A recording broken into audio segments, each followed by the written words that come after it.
যাবার ভেসে যাবার ভাঙবারি আনন্দেরে, পাতিয়া কান শুনিস না যে দিকে দিকে গগন মাঝে, মরণ বিনায় কিশোর বাজে তপন তারা চন্দ্রেরে, জ্বালিয়া আগুন ধেয়ে ধেয়ে জলবারি আনন্দেরে। পাগল করা গানের তানে ধায়ে যে কোথা কেই বা জানে, চায় না ফিরে পিছন পানে রয়ে না বাধা বন্ধেরে, লুটে যাবার ছুটে যাবার চলবারি আনন্দেরে। শুরু হলো আপনাদের সৌমিত্র বসুর কথা বলা এই গীতাঞ্জলির আবৃত্তিটি দিয়ে 92.7 বিগ এফএম-এ শরণাগত অনুষ্ঠানে। বিশুদ্ধ সিদ্ধান্ত মতে বলি, আজকের দিনটা হলো শুক্রবার ৩রা অগ্রহায়ণ ১৪২৮, ইংরেজির ১৯শে নভেম্বর ২০২১। আজ তিথি কার্তিক শুক্লপক্ষ পূর্ণিমা, নক্ষত্র কৃত্তিকা। সূর্যোদয়ের সময় ভোর ৫টা বেজে ৫৫ হয়ে ৪৩ সেকেন্ড। সূর্য অস্ত যাবার সময় বিকেল ৪টে বেজে ৪৮ হয়ে ১৭ সেকেন্ড। আজকে জন্মে মেষ রাশি, ক্ষত্রিয় বর্ণ, মতান্তরে বৈশ্য বর্ণ, দেবারিগণ। দিনের বেলা ৮টা বেজে ১৩ গতে বৃষ রাশি, বৈশ্য বর্ণ, মতান্তরে শূদ্রবর্ণ। রাত্রি ৪টে বেজে ২৯ গতে নরগণ। আজ গোস্বামী মতে শ্রী শ্রীকৃষ্ণের রাসযাত্রা। এই রাসযাত্রা ভারতের অনেকগুলো জায়গায়, কেবলমাত্র বাংলায় নয়, খুব সাড়ম্বরে পালিত হয়। এবারে বলি আমাদের হোয়াটসঅ্যাপে চিঠি পাঠাবার নাম্বার 9831922927। চিঠির গোড়ায় অতি অবশ্যই SG লিখতে হবে। আর আমাদের যে ফেসবুকের পাতাটি আছে তার নাম শরণাগত সৌমিত্র, SHARANAGATA শরণাগত, SOUMITRA সৌমিত্র। এবারে বলি আজকের অনুষ্ঠানে কি কি আছে। প্রথমে তো পুরাণ চিরন্তন। পুরাণ চিরন্তনে এই রাসযাত্রা নিয়ে কথা আছে আজকে। রাসযাত্রা, শ্রীকৃষ্ণের রাস ইত্যাদি নিয়ে সামান্য কিছু কথা বলবো। তারপর গীতার প্রসঙ্গ। গীতার প্রসঙ্গে এই যে ধর্ম সংস্থাপন যার কথা বলা হচ্ছিল, তার দুটো ধরন আছে, সেই দুটো ধরন নিয়ে আলোচনা করব আমরা। তারপরে চলে যাব কালী মন্দিরের কথায়। কালী মন্দিরের কথার পরে আপনাদের চিঠিপত্রের উত্তর, এবং শেষে বাইরে দূরে। আপনারা সকলেই জানেন বাইরে দূরেতে নতুন নতুন জায়গায় আমরা এখন ওই যে সতী মায়ের নানান মন্দির দেখে বেড়াচ্ছি। সুদর্শন চক্র সতীর দেহকে টুকরো টুকরো করে দিয়েছিল, এক একটি টুকরো এক একটা মন্দির গড়ে উঠেছে। সেই মন্দিরের কথা বলছি আমরা 92.7 বিগ এফএম এর শরণাগত অনুষ্ঠানে। এইবার পুরাণ চিরন্তন। আমি আছি আপনাদের সঙ্গে, আপনাদের সৌমিত্র বসু। সৌমিত্র বসু ফিরে এলো এবার পুরাণ চিরন্তন এই পর্যায়ে নিয়ে। 92.7 বিগ এফএম এ শরণাগত অনুষ্ঠান শুনছেন আপনারা। আজ রাসযাত্রা। এই যে রাস কথাটা এসেছে কিন্তু রস থেকে। রস কথাটার মধ্যে একটা সম্মেলনের ইঙ্গিত পাচ্ছি। ভেবে দেখুন, রসগোল্লার রস, রসগোল্লার রসের মধ্যে কত কি মেশানো আছে, তাই না? আপনি যখন একটা গল্প পড়ে আহাউহু করে ওঠেন, কতগুলো গল্পটার ভেতরে কতগুলো উপাদান একসঙ্গে মিলে সেই আহাউহুটা তৈরি হয়ে ওঠে, এইটা একটু ভাবুন। অনেক কিছুর সম্মেলনে একটা কোনো সুন্দর কিছু তৈরি হয়ে উঠল। এই অর্থে এই উৎসবের নাম রাস।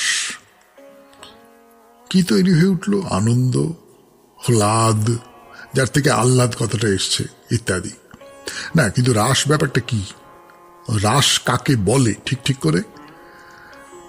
রাস হলো এক ধরনের বৃত্তাকার নাচ, যা ৮, ১৬ কিংবা ৩২ জন একসঙ্গে উপস্থাপনা করে। কৃষ্ণ এবং তার গোপীরা সবাই মিলে এই রাস উৎসবে মেতে ওঠেন। এ হলো কৃষ্ণের নিজেকে একটা ধরনের রূপে প্রকাশ করা। বলতে পারেন কৃষ্ণ আরাধনারও এটা একটা প্রকাশ। 92.7 বিগ এফএমে শরণাগত অনুষ্ঠানে শুনছেন পুরাণ চিরন্তন, রাসের কথা। গানের পর বাকিটা। রাস কাকে বলে তাই নিয়ে কথা হচ্ছিল 92.7 বিগ এফএমে শরণাগত অনুষ্ঠানের একেবারে সূচনায় পুরাণ চিরন্তনে। আরো আরো আরো এই নিয়ে অনেক পণ্ডিতি কথা আছে, আমাদের অত সব নিয়ে আলোচনা করবার সময়ও নেই, বিদ্যেও নেই। আজ শুধু একটা গল্প শোনাই আপনাদের। গোপীরা তো কৃষ্ণকে ভালোবেসেছে, সেই ভালোবাসার নামই পূজা। ভালোবাসা যদি তীব্র হয় তাহলে তা পূজায় পরিণত হতে পারে। তো ধরুন আমি আমি আমি আপনি আমরা বাড়িতে ঠাকুর রেখে পুজো করি, কিন্তু ঠাকুর শ্রী রামকৃষ্ণ পরমহংসদেব যখন মায়ের হাতের খাঁড়া কেড়ে নিয়ে গলায় বসিয়ে দিতে চান, আগে দেখা দে, নইলেই বসিয়ে দিলাম তোর খাঁড়া আমার গলায়, এই তীব্র আকুতিকে বলি ভক্তি। এই ভক্তি আপনার আমার নেই, নেই বলেই মনে হয়। গোপীরাও সেই ভক্তির টানে ঘর সংসার ছেড়ে কৃষ্ণের কাছে চলে এসেছে। কৃষ্ণ তাদের অনেক বুঝিয়েছেন, বলেছেন দেখো এইভাবে সংসার ত্যাগ করে আসাটা ঠিক না, তোমরা ফিরে যাও, সংসার ধর্ম করো, সেই সংসার ধর্মের ফাঁকে ফাঁকে আমার পুজো করো। কে শোনে কার কথা? গোপীরা কোনো অবস্থাতেই কৃষ্ণকে ছেড়ে ফিরে যাবে না। তখন কৃষ্ণ ঠিক করলেন, বেশ তোমরা যখন যাবেই না তখন থাকো এখানে। সেই কৃষ্ণ এই রাস উৎসবের ব্যবস্থা করলেন। তার মানে পুরাণে বলা হচ্ছে গোপীদের নিয়ে তিনি হল্লিশ নৃত্য আরম্ভ করলেন। হল্লিশ নৃত্য তার মানে কি? আমি যতটুকু জেনেছি যে এমন এক ধরনের নাচ, তাতে নানান রকম তাল থাকে, নানান রকমের গতি থাকে, অর্থাৎ 8, 16 বা 32 জন গোপী কৃষ্ণকে মাঝে রেখে নানা ছাঁদে নানা ভঙ্গিতে নৃত্য করছেন। শুধু কি নৃত্য? বিশ্বনাথ কবিরাজ বলছেন নৃত্য, গীত, চুম্বন, আলিঙ্গন ইত্যাদিও সেই নৃত্যের অন্তর্গত হতে পারে। তো এরকম করে নাচটা চলছে। নাচতে নাচতে নাচতে নাচতে গোপীদের মনে বেশ অহংকার হলো, এই তো আমাদের কৃষ্ণকে আমরা পেয়ে গেছি, ব্যাস হয়ে গেল। জীবনে জানবেন যখনই আপনি ধরে নেবেন না অমুক জিনিসটা আপনি পেয়ে গেছেন, এইবারে নিজেকে এলিয়ে দিলেন, আত্মবিশ্বাস এসে গেল, ব্যাস দেখবেন যা আপনি পেয়ে গেছেন বলে ভাবছেন তা কখন আপনার হাত ছাড়িয়ে উধাও হয়ে গেছে। এখানেও তাই হলো। কৃষ্ণ হঠাৎ গোপীদের মধ্যে থেকে অন্তর্ধান করলেন। শুধু যাবার সময় একজনকে নিয়ে চলে গেলেন। সেই নারী তাকে কায়ে মনোবাক্যে আরাধনা করেছিল। এই আরাধনা করে বলেই সেই মেয়েটির নাম হলো রাধা। আরাধনা থেকে রাধা। গোপীরা তখন নিজেদের ভুল বুঝতে পেরে আবার সাধনা করতে লাগলো। তখন শ্রীকৃষ্ণ আবির্ভূত হয়ে গোপীদের মানব জীবনের পরমার্থ বুঝিয়ে দিলেন, তাদের অন্তরকে পরিশুদ্ধ করলেন। শেষ হলো পুরাণ চিরন্তন 92.7 বিগ এফএম এ শরণাগত অনুষ্ঠানে। এরপর গীতার কথা। ফিরে আসছি গানের পর আপনাদের সৌমিত্র বসু। শুনছেন শরণাগত 92.7 বিগ এফএম এ। আমি আপনাদের সৌমিত্র বসু। ধর্ম সংস্থাপনার জন্য যুদ্ধ করেছেন শ্রীকৃষ্ণ। কুরুক্ষেত্রের সময় নিজে না করুন, করিয়েছেন যুদ্ধ। তিনি অবতার, তিনি দুর্জনদের বিনাশ করেন। যেমন রামচন্দ্র অবতার, তিনি দুর্জনদের বিনাশ করেন। পরশুরাম অবতার, তিনি দুর্জনদের বিনাশ করেন। কিন্তু যারা বীরত্ব দেখিয়ে গায়ের জোরে দুর্জনদের বিনাশ করেননি, তারা কি অবতার হতে পারবেন না? এখানে একটা জরুরি কথা আছে। আমি বলি কি, যুদ্ধ দু রকমের, মানে খুব মোটা দাগে যদি ভাগ করি তাহলে যুদ্ধ দু রকমের। একটা যুদ্ধে মারামারি, হত্যা, রক্তপাত ইত্যাদি ইত্যাদি ইত্যাদি ইত্যাদি হয়। সে যুদ্ধ করেছেন কৃষ্ণ, কিন্তু অন্য একটা যুদ্ধ তো আছে, মানুষের মনটাকে পাল্টে ফেলার যুদ্ধ। না কিছু জোর করা হলো না, চাপিয়ে দেওয়া হলো না, শুধু মানুষটার ভেতরে ভেতরে দয়া, মায়া, দায়িত্ববোধ, ভালোবাসা, ঈশ্বর প্রেম এইগুলো সঞ্চারিত করে দেওয়া গেল। তাহলে এই দুরকম ভাবে লড়াইয়ে যেটা যায়, অন্যায়ের বিরুদ্ধে লড়াই, পাপের বিরুদ্ধে লড়াই, তাই না? গীতার ব্যাখ্যায় ফিরে আসছি 92.7 বিগ এফএম এ শরণাগত অনুষ্ঠানে। আমি আপনাদের সৌমিত্র বসু। সৌমিত্র বসু আবার কথা শুরু করছে 92.7 বিগ এফএম এ শরণাগত অনুষ্ঠানে। তাই গীতার ব্যাখ্যা করতে গিয়ে বলা হচ্ছে ধর্ম সংস্থাপন বলতে দুটো কথা বোঝায়। একদিকে সরাসরি যুদ্ধ, অন্যদিকে সমাজকে, মানুষের মনকে পাল্টানোর জন্য তলায় তলায় লড়াই। শ্রীকৃষ্ণ কিন্তু ভেবে দেখুন এই দুটোই করেছেন। মানুষকে উদ্বুদ্ধ করবার কাজ করেছেন, উপদেশ দিয়েছেন, আবার সরাসরি রণক্ষেত্রেও নেমেছেন। কৃষ্ণের এই যে উপদেশ গীতা, লক্ষ্য করে দেখুন এর মধ্যে জ্ঞানযোগের কথা আছে, কর্মযোগের কথা আছে, কর্ম আর জ্ঞান মিলিয়ে ভক্তিযোগের কথাও আছে। তার মানে তুমি অজস্র পথ দিয়ে যেটা তুমি চাইছো বা যাকে তুমি চাইছো তাকে পেতে পারো, অজস্র পথ দিয়ে। যত মত তত পথ বলেছেন না শ্রীরামকৃষ্ণ পরমহংসদেব। তো যাই হোক, এবারে শ্রীকৃষ্ণ কি বলছেন দেখি। অর্জুনকে তিনি বলছেন, হে অর্জুন, আমার এই দিব্য জন্ম ও কর্ম যিনি তত্ত্বত জানেন, তিনি দেহত্যাগ করে আর পুনর্বার জন্মগ্রহণ করেন না, তিনি আমাকেই প্রাপ্ত হন। এই কথার মানে কি? শ্রীকৃষ্ণ হলেন এমন একজন যার মধ্যে ধর্ম প্রতিষ্ঠার দুটি দিকই রূপ পেয়েছে। তিনি যেমন যুদ্ধ করে মানুষকে নিজের আয়ত্তে রাখতে পারেন, আবার উপদেশ দিয়ে অন্যের মনকে নিজের দিকে ঘুরিয়ে দিতেও পারেন। তার মানে যেসব পথ ধরে ঈশ্বরের কাছে পৌঁছতে হয় তার সবকটি মিলিত হয়েছে তার মধ্যে। তাই যদি হয় তাহলে তো তিনি ঈশ্বর। আমি গত সব জন্মের কথা জানি এবং মনেও করতে পারি। তার মানে যদি এইভাবে ধরি যে যিনি জ্ঞান এবং কর্ম এবং তাদের সমন্বয়কে নিজের মধ্যে ধারণ করতে পারেন, তিনি ত্রিকালজ্ঞ হয়ে যান। তার মনে কোনো কামনা বাসনা রিপু কিছু থাকে না। তার কারণ কামনা বাসনা রিপু বলে যাকে বলি আমরা, তার সবটাই তো সময়ের দ্বারা নিয়ন্ত্রিত। নিজেকে যদি সময়ের ওপরে দাঁড় করিয়ে দেখা যায় তাহলে এই সমস্ত রিপু তুচ্ছ হয়ে যেতে পারে। তেমন যদি কেউ থাকেন তিনি তো ঈশ্বর। তেমন যদি কেউ হয়ে উঠতে পারেন তিনি তো তাহলে সেই ঈশ্বরের মধ্যেই আশ্রয় পেলেন। কিন্তু শ্রীকৃষ্ণের মধ্যে দিয়ে যা কিছু প্রকাশ পাচ্ছে তাকে আমরা বুঝতে পারছি। হ্যাঁ, আমরা কয়েকটা শব্দ উচ্চারণ করতে পারি, কর্ম, জ্ঞান, ভক্তি, যোগ। গীতা পড়া তো খানিকটা এগিয়েছে, সেই সুবাদে হয়তো ব্যাপারটা কি সেটা খানিকটা ব্যাখ্যা করে বলে দিতে পারি। কিন্তু বাইরে থেকে ব্যাখ্যা করা আর তাকে আত্মস্থ করা তো এক নয়। এই তো ধরুন রিপু ব্যাপারটা কত খারাপ সেটা আমরা সবাই বুঝি, সবাই জানি, জেনেছি শরণাগত অনুষ্ঠানে। কিন্তু যদি জিজ্ঞেস করি, আচ্ছা আপনি কি রিপু জয় করতে পেরেছেন, তক্ষুনি মাথা নিচু করে ফেলতে হবে না?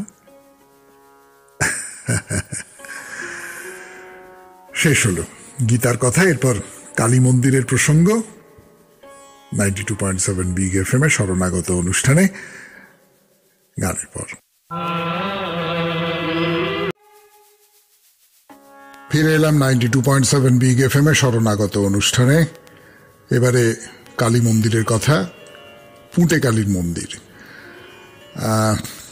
পুঁটে কালীর মন্দির নিয়ে গল্প গাছা তো হয়ে গেছে, এবারে মন্দিরটা দেখতে যাওয়া যাক। মন্দিরের একেবারে দরজায় এসে দাঁড়িয়েছি আমরা, যেখানে একটা ফলকে এই মন্দির প্রতিষ্ঠার তারিখ, প্রতিষ্ঠা কে করেছিলেন, ইত্যাদি ইত্যাদি সব কথা লেখা আছে, যেমন সব মন্দিরেই মোটামুটি থাকে আর কি। মানুষ তো কোনো একটা কিছু তৈরি করে নিজের নামটা তার মধ্যে খোদাই করে রেখে দেবার জন্যে, মানে পুরো উদ্দেশ্যটা তা না হলেও অনেকখানি তো সেই রকম উদ্দেশ্য থাকে মানুষের। বলুন, আমরাও তো আমাদের যা কিছু কাজ তার মধ্যে সেটাই করি বেশিরভাগ ক্ষেত্রে।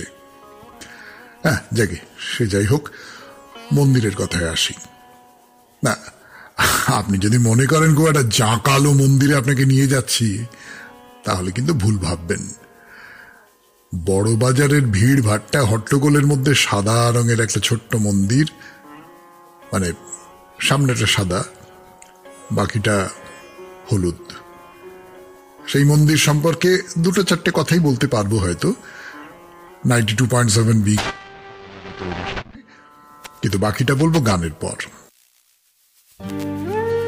কথা হচ্ছিল 92.7 বিগ এফএম এ শরণাগত অনুষ্ঠানে। আমি আপনাদের সৌমিত্র বসু। পুঁটি মাছের গল্পটা বাদ দিলে এই মন্দির সম্পর্কে আর যেটা বলবার, এই মন্দিরে দেবীকে পুজো করা হয় তন্ত্র মতে। সেই মানিক বন্দ্যোপাধ্যায়, মানে এ দেবীর প্রতিষ্ঠার সময় থেকে এই নিয়ম চলে আসছে। মায়ের অঙ্গরাগ হয় বছরে দুবার, একবার নববর্ষের আগে আর একবার ওই কার্তিক কালী পুজোর আগে।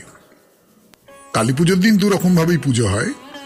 সকাল থেকে সন্ধ্যের মধ্যে নিত্য পুজো সেরে ফেলা হয়, তারপরে রাত্রে শুরু হয় কালী পুজোর যে বিশেষ আরাধনা, সেই আরাধনা।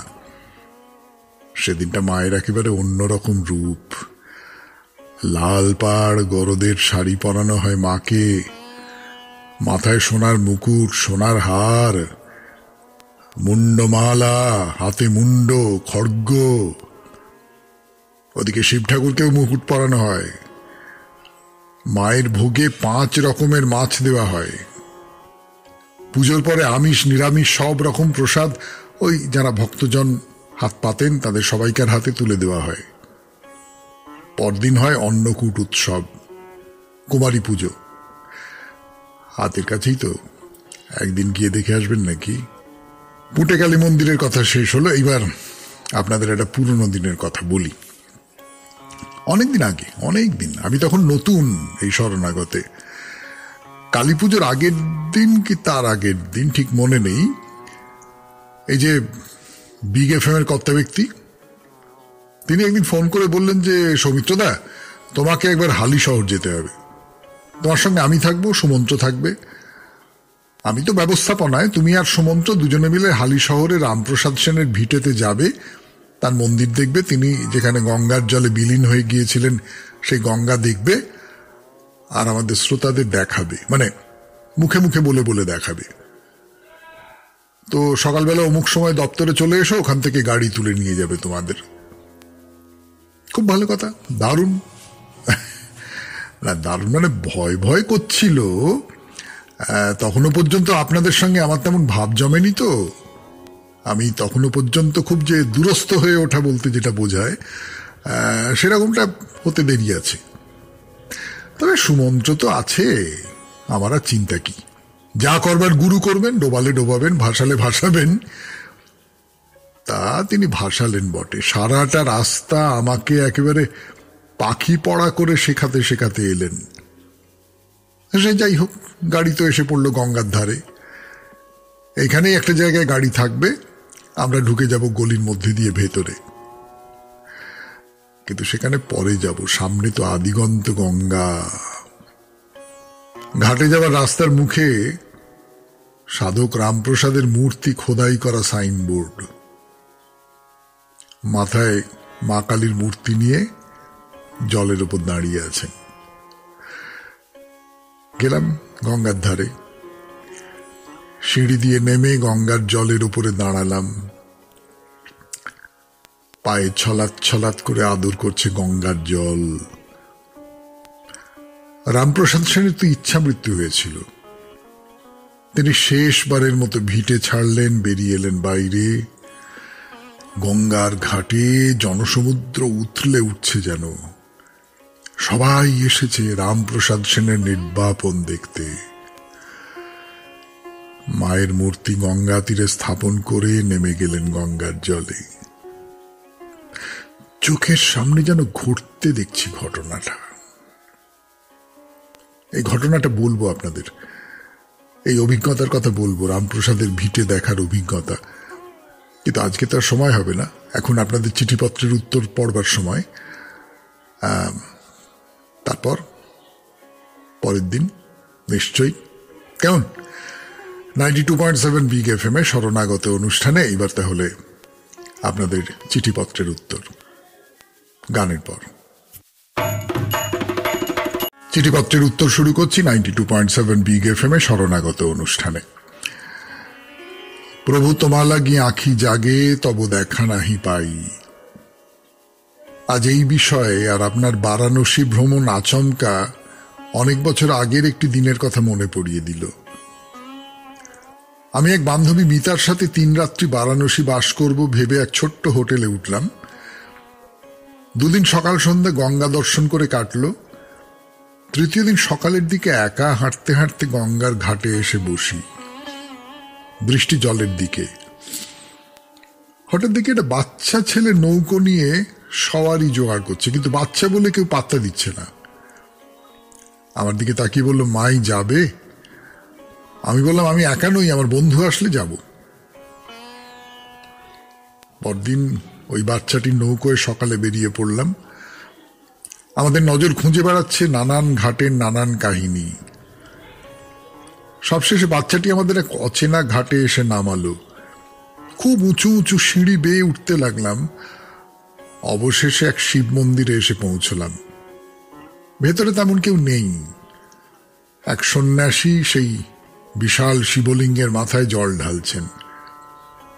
আমরা জিজ্ঞেস করলাম, এই মন্দিরের কাহিনী কি? উনি জলের ঘট আমাদের দিকে এগিয়ে দিলেন। আমরা জল ও বেলপাতা ফুল দিয়ে ভগবানের সেবা করলাম। এইবার এই শিবলিঙ্গের কাহিনী শুনে অবাক হয়ে গেলাম। এই শিবলিঙ্গ ত্রৈলঙ্গস্বামী নিজে গঙ্গার জল থেকে তুলে এনেছিলেন। এত বড় পাথরের মূর্তি কিভাবে এত উপরে নিয়ে এলেন ভাবতেই শরীর নিথর হয়ে গেল। পরে মনে মনে প্রণাম করলাম সেই অদেখা ভগবানের উদ্দেশ্যে। আর আজ বলছি, প্রভু তোমা লাগি আঁখি জাগে তব দেখা নাহি পাই। এটা সত্য নয়, তিনি যে কিভাবে দেখা দেবেন তার সন্ধান নাহি পাই। লিখেছেন মিঠু সূত্রধর, শরৎ কলোনি, এয়ারপোর্ট থেকে। বড় ভালো লাগলো। ওই যে একটা বাচ্চা করুণ মুখে নৌকো নিয়ে ঘুরে ঘুরে বেড়াচ্ছে, কেউ তার নৌকোয় উঠছে না, আপনারা উঠলেন, এই ছবিটা বড় সুন্দর। পরের চিঠি। ছোটবেলায় ঘুম থেকে তোলার আগে মা ডাকতো, খুকু উঠে পড়, বেলা হয়ে গেছে। চোখ রগড়াতে রগড়াতে ভাবতাম আজকে কি কি ভালো জিনিস অপেক্ষা করছে, যার লোভে ভোরের গুটিসুটি ঘুমটা ছেড়ে উঠে পড়া যায়। হয়তো বাড়িতে কেউ আসবে কিংবা কোথাও যাব, এইসব আশা নিয়েই দিনটা শুরু হতো। আমাদের মাঠ পেরিয়ে পুকুরের ধার দিয়ে স্কুলের পথে যাবার সময় দেখতাম ঘাসের ডগায় শিশির জমে আছে। কদম গাছে গা লুকিয়ে এক টানা কৃত্রিম সুরে কোনো একটা পাখি ডেকে চলেছে। বাবিকে জিজ্ঞেস করলে বলতো কোকিল। কোনোদিনই পাখিটাকে দেখতে পাইনি, হয়তো পরে একদিন দেখতে পাবো ভাবতে ভাবতেই বাবির হাত ছেড়ে স্কুলের গেটে। জীবন গড়িয়ে গেছে উলের বলের মতো। সংসারে ঢোকার পরপরই বাবির হাত অনেক দূরে চলে গেছে। পরপর আমন্ত্রণ জানিয়েছে কর্পোরেট হাউস, অধ্যাপনার চাকরি, সঙ্গে ডাক্তার স্বামীর ব্যস্ত জীবন। বেলা হয়ে গেছে ডাকটা মনে গেঁথে দিয়ে মাও পাড়ি দিয়েছে জীবনের প্রান্তে। কোকিলটাকে খোঁজার কথা আর মনেই পড়েনি। কোনারকের মন্দিরের সামনে গাছে ঘেরা একটা উঁচু ঢিবির ওপর বসে আছি। আগের মতো দৌড়ঝাঁপ আর করতে পারি না। আস্তে আস্তে সন্ধে নেমে আসছে। একটা তীব্র স্বরে চমকে উঠলাম। স্বামী বলল, দেখেছ কোকিলটা কত কাছে এসে বসেছে? কালো পাখিটাকেই প্রথম কাছ থেকে দেখলাম। দর্শন দাও প্রভু। মন্দিরের চাতালে বসে এক অন্ধ কুষ্ঠরোগী গান গেয়ে চলেছে। দিবাকর পাটে বসেছেন। দর্শন কি পাওয়া যায়? তবু এই দর্শনের আশাতেই জীবন বয়ে চলে। আবার কোনো কোকিল ডাকা ভোরে জেগে উঠে পা রাখবো শিশির ভেজা ঘাসে। অপেক্ষার পর অপেক্ষা, দেখা নাহি পাই, পথপানে চাই, প্রভু তোমা লাগি আঁখি জাগে। ধন্যবাদ আনতে শর্মিলা বসু। এই লেখাটা কোথাও ছাপা উচিত কোন পত্রিকায়। ভারী চমৎকার হয়েছে, ভারী চমৎকার হয়েছে, খুব সুন্দর। আপনাকে অসংখ্য ধন্যবাদ এবং অভিনন্দন। 92.7 বিগ এফএম এ শরণাগত অনুষ্ঠানে চিঠিপত্র পড়া শেষ হলো। এবার বাইরে দূরে আমি আপনাদের সৌমিত্র বসু। ফিরে এলো আজকের শেষ অনুষ্ঠান বাইরে দূরে করবার জন্য 92.7 বিগ এফএম এ। শুনছেন শরণাগত। দেখুন, আপনারা আমাকে বিস্তর প্রশ্রয় দেন, তাই গোদাবরীতে চান নিয়ে আমি এমন একটা হালকা কথা পট করে বলে ফেলেছিলাম গতদিন। তাই ভরসা একটাই, কথাটা আমার নয়, ঠাকুর রামকৃষ্ণ পরমহংসদেবের। 12 বছর অন্তর অন্তর যে পুষ্করম মেলা হয়, তাতে গোটা দেশ থেকে লক্ষ লক্ষ মানুষ আসেন গোদাবরীর জলে স্নান করে নিজের সব পাপ বিসর্জন দিতে।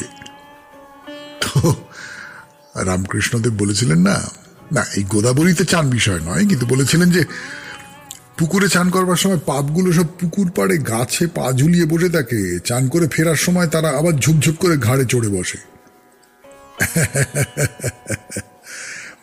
ঠাকুরের কথাটার মানে হলো, মানে আমি যেভাবে বুঝেছি, পাপ বিসর্জন দেওয়া অত সহজ নয়। আমি একটা ডুব দিলাম, সে গঙ্গায় হতে পারে, গোদাবরীতে হতে পারে, কি কোনো পুণ্য পুকুরে হতে পারে। জলে ডুব দিলেই পাপ আমাদের ছেড়ে যায় না।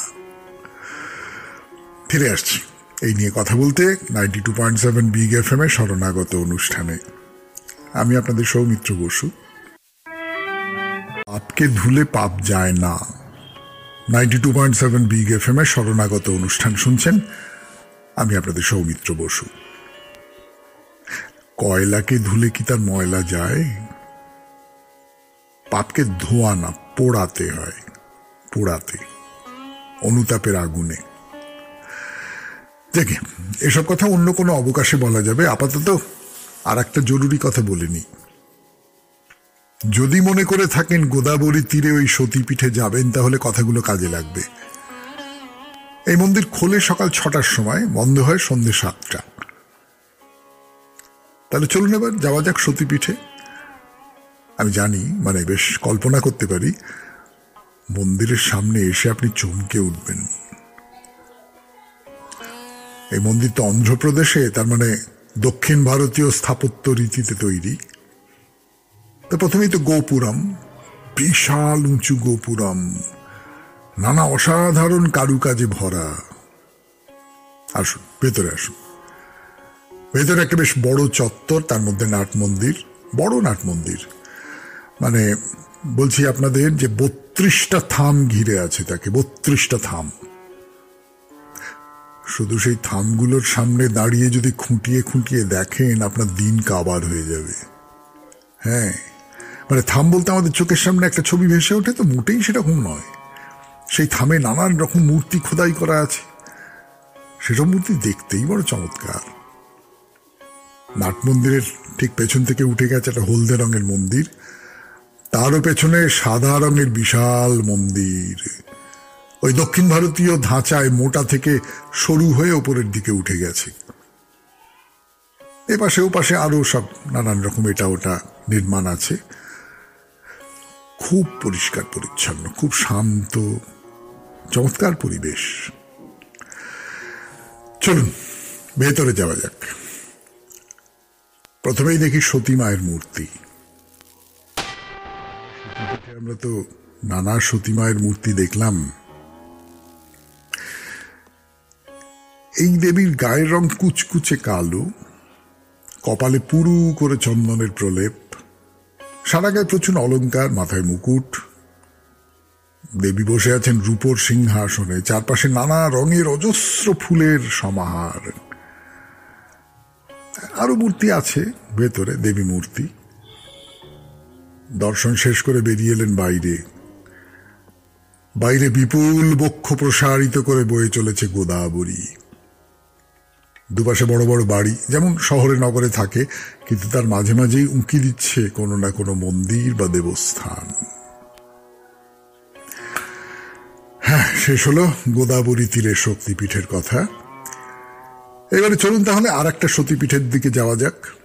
খুব চেনা জায়গা আপনাদের, খুব কাছে না, পশ্চিমবঙ্গের মধ্যে নয়, কিন্তু এখনো পশ্চিমবঙ্গের সতীপীঠ নিয়ে কথা শুরু করিনি, সেটা আপনারা বুঝতেই পারছেন। একটাই ক্লু দিয়ে রাখি, রাতে ট্রেনে উঠলেন, সকালে পৌঁছে গেলেন।